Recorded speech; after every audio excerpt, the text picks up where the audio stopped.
اس اصلاحی داستان کا عنوان ہے خود کو قیمتی بنائیں۔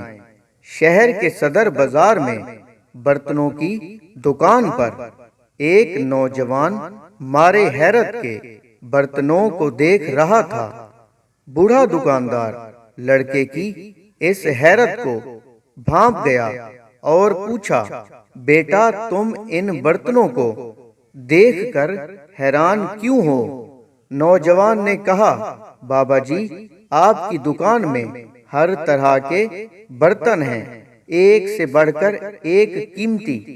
میں دیکھ رہا ہوں یہاں کانچ کے رنگ برنگے برتنوں کے ساتھ ساتھ چینی کے بھی برتن ہیں، مگر مجھے ان ہی کے درمیان پڑے مٹی کے برتنوں پر حیرانی ہو رہی ہے کہ ان کے درمیان ان کی کیا حیثیت، انہیں کون استعمال کرنا چاہے گا، ان کی تو اب اتنی اہمیت نہیں۔ بوڑھے نے مسکراتے ہوئے نوجوان کو کہا، ادھر آؤ، یہ دیکھو، یہ 3 گلاس ہیں، تینوں ایک ساتھ رکھے ہیں۔ پہلا گلاس سادہ کانچ کا، دوسرا رنگدار کانچ کا اور تیسرا گلاس مٹی کا ہے۔ بظاہر دکھنے میں سب سے زیادہ کشش اس رنگدار کانچ کے گلاس کی، اور اس کے بعد سادہ شیشے کے گلاس کی، اور پھر مٹی کے گلاس کی ہے۔ کیا تم میری اس بات سے اتفاق کرتے ہو؟ نوجوان نے کہا، جی جی ایسا ہی ہے، اور میرے دل میں بھی یہی تھا۔ بوڑھے دکاندار نے تینوں گلاسوں میں الگ الگ کچھ ڈالا اور کہا، اب اگر میں کہوں کہ تم کسی ایک گلاس کا انتخاب کرو تو کس کا انتخاب کرو گے؟ یعنی کس گلاس کا مشروب پینا چاہو گے؟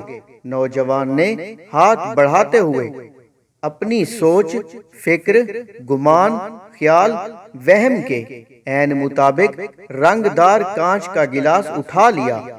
بوڑھے دکاندار نے کہا، چلو اب میں تمہیں یہ بتاتا ہوں، جو چیز تم پینے جا رہے ہو وہ تیز زہر ہے، اور جس گلاس کو تم نے مٹی کا سمجھ کر چھوڑا ہے اس میں شہد ہے۔ نوجوان سن کر ایک دم حیرت میں پڑ گیا۔ بوڑھا دکاندار مسکرایا اور کہا، اب بتاؤ ان تینوں گلاسوں میں سب سے بڑا گلاس یا قابل نفرت کون سا گلاس ہے؟ نوجوان نے کہا، یقیناً یہی گلاس جسے میں نے سب سے زیادہ قیمتی سمجھا۔ بوڑھے دکاندار نے کہا، لو ہمارا مسئلہ حل ہو گیا۔ یاد رکھنا، برتن کے ظاہر سے زیادہ اسے قیمتی وہ چیز بناتی ہے جو اس کے اندر ہو۔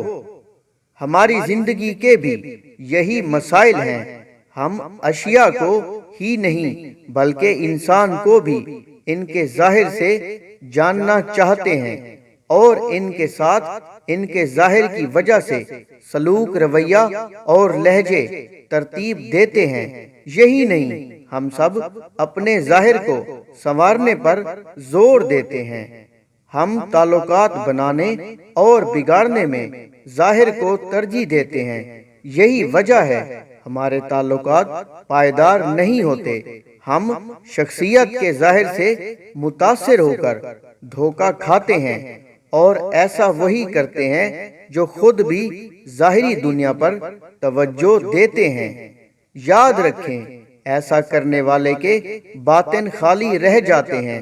جب باطن خالی ہو تو سکون نہیں ملتا، باز گشت رہتی ہے، شور ہی شور ہوتا ہے، پھر علم پر عمل نہیں ہوتا، گفتار ہوتا ہے کردار نہیں ہوتا، بات ہوتی ہے پر تاثیر نہیں ہوتی۔ اگر آپ قیمتی بننا چاہتے ہیں تو اپنے دل کی دنیا پر توجہ دیں، اپنے اندر کو سنواریں، اس کی 4 دیواری پر میل نہ لگنے دیں۔ آپ کی شخصیت کے باطن کا ہی حقیقی اثر ہوتا ہے۔ اگر ظاہر پر توجہ دیں گے تو ظاہر والے متاثر ہوں گے، اور اگر باطن پر توجہ دیں گے تو کوئی متاثر ہو یا نہ ہو، آپ کا اللہ آپ سے راضی ہوگا۔ جب اللہ کی رضا میسر ہو تو پھر دنیا کی کوئی حیثیت نہیں۔ ملیں گے ایک نئی اصلاحی داستان کے ساتھ، تب تک اپنا بہت سارا خیال رکھیں۔ چینل کو سبسکرائب کریں، لائک کریں اور شیئر کریں۔